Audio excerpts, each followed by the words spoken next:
And it's Thursday morning. Hello. Okay. Thursday morning, 5:21, something like that. It's a little bit foggy this morning. Just going for the morning walk around the block. Woke up like just before 5, but then I kept pushing snooze. And then I did some morning push-ups, did 25. It's the first day that I did like 11, almost 12 without stopping.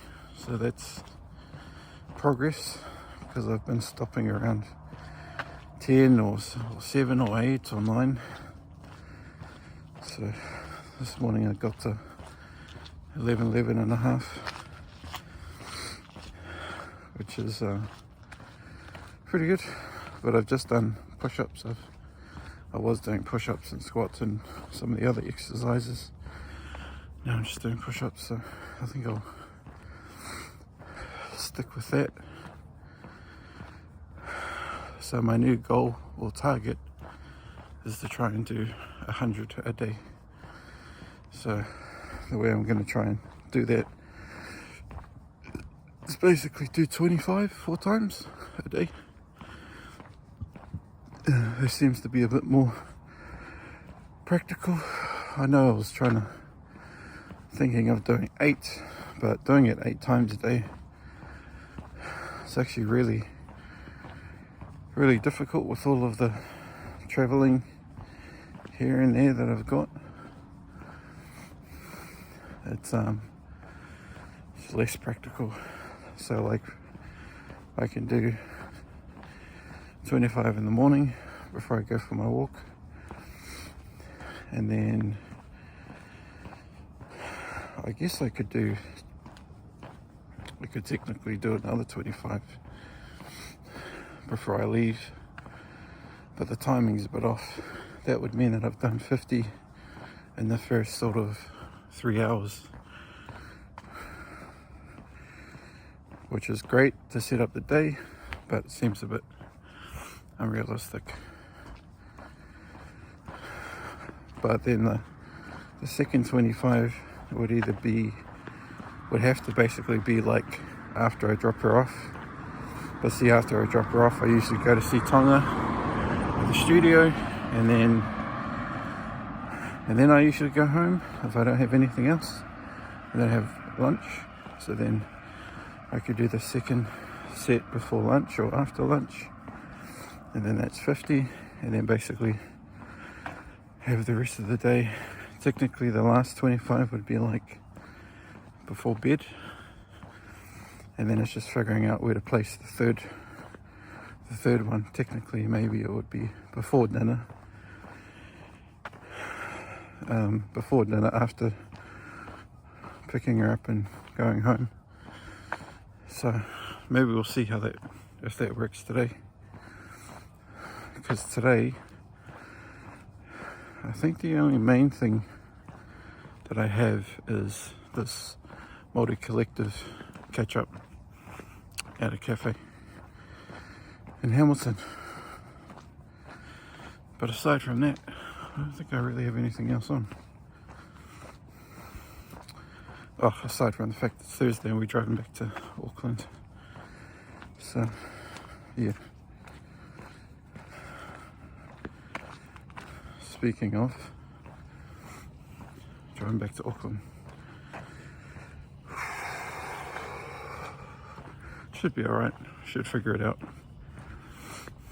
Anyway, I'm gonna start watching Darren Daily, get my morning post ready, and basically try to get that all done and dusted before 6 o'clock. And yeah, start working out a plan of what I'm going to do today. There's a couple of things I'm thinking about or I've talked about. So yesterday I had a live call with John Madsen. I actually sent him a message on LinkedIn, and I was I was really surprised that I was allowed to send him a message. A cold message, like I used to send people. So the only thing is I can't see the draft. I can't see what I sent him. It was quite a long message. So I hope he responds, because he's a special guy to me.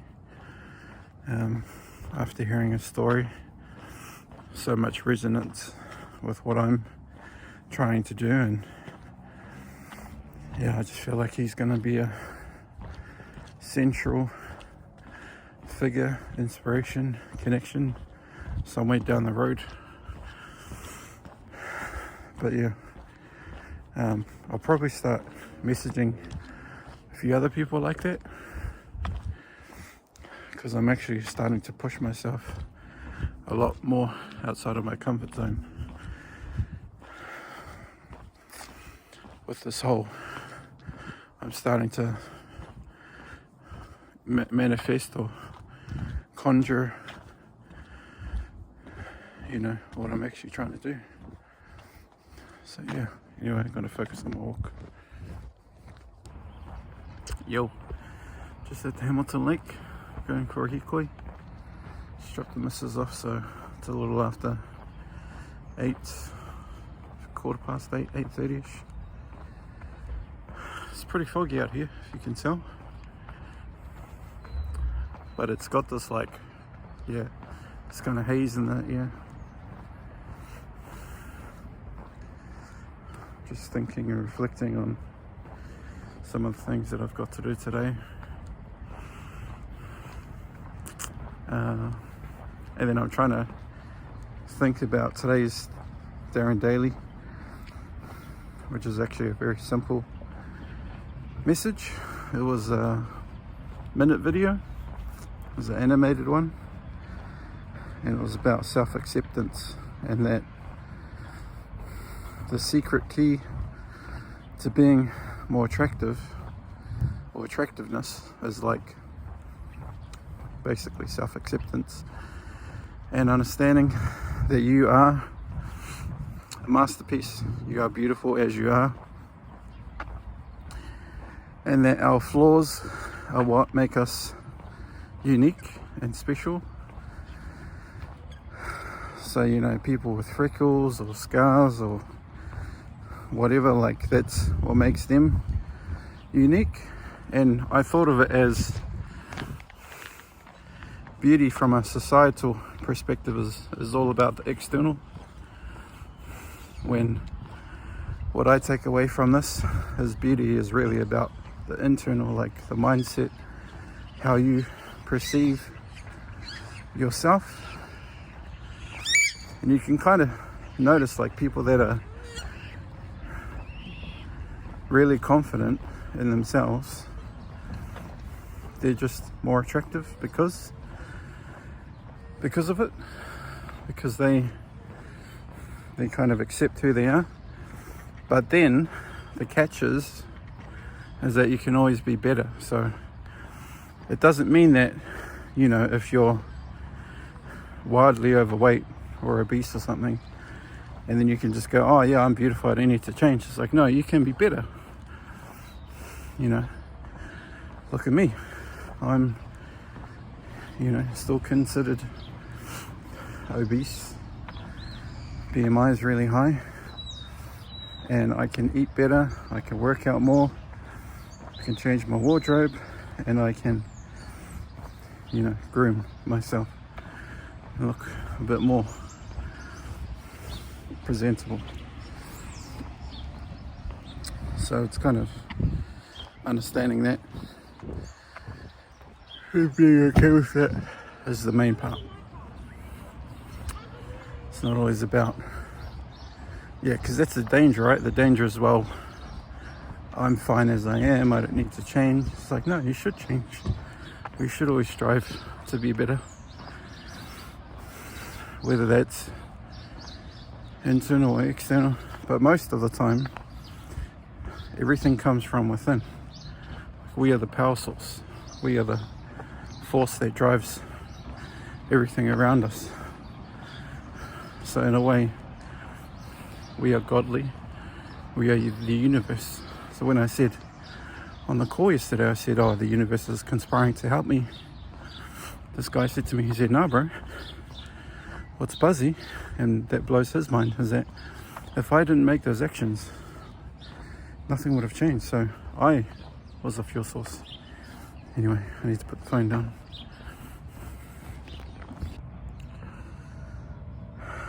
So I've just been walking around and I've kind of been in my own mind, but I got to this tree. So this tree is where the story happened that I talked about last week. I'm just about to pass it in a second. So right above me, this tree here was where a rugby ball got stuck. Let me see if I can show you. So sort of like right in the middle, it's probably hard to see, but past this one in front, the ball was up there and I was over here. So where there's a bench over there, that's where I was sitting, and there's a water fountain. That's the water fountain I was using. So what I was doing is I was sitting there, I was minding my own business, and then back here there was a Māori guy. He had stuck his ball, got his ball stuck. He must have threw it up or something and it got caught in the tree. And he was trying and failing and trying and failing, and then I basically saw what was going on and decided to help him.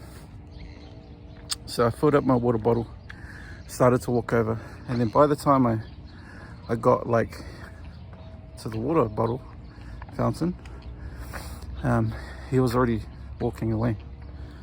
And then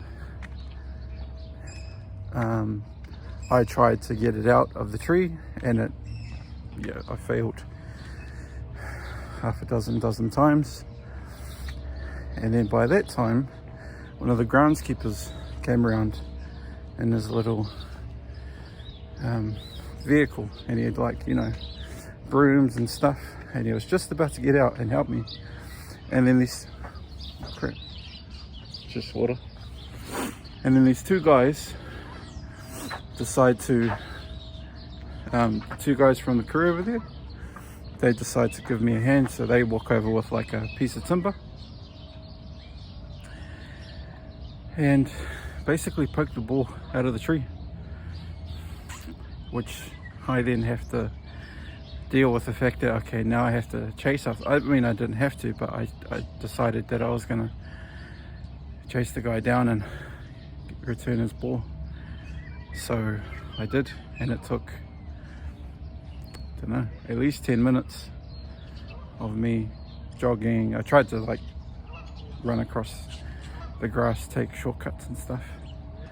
Still took a long time because I was basically out of breath, and I was carrying my bag, and like I wasn't intending to go running, so I wasn't actually dressed or prepared to go running. But I did manage to track him down, and then I shouted out to him. I said, "Hey bro, your ball." He kind of turned around stunned. He's like, "No way, you didn't come all the way." Like, imagine if you're this person and you've kind of like forgotten about the ball and then just continued on your little walk with your wife and your baby, and then all of a sudden, 10 minutes later, some random person comes up to you and says, "Hey bro, I got your ball." It's like, I can only imagine how buzzy that would seem. So we ended up talking for 5-10 minutes. He told me where he's from. They just moved from like Paidor, and my dad's from Paidor, so I was like, oh man. And then we talked a bit more, and then there was a connection. I was like, man, this buzzy ass. And then I told him about the chat room, which is providing safe space for men, and that's basically, that was kind of it. And then we went our separate ways. I told him about Steve in the chat room, so then I told Steve this Monday in fact. I was like, oh hey bro, I met somebody, and told him about the work that you're doing, and he might stop around. So I don't know if he's done that, but hopefully he does, and he has a chat, and you know, we can kind of reconnect at some point. Because yeah, one thing that he said that stood out was, oh thanks bro, it's a reminder that there are good people in the world. I said, bro, there's plenty of good people, you just have to find them. So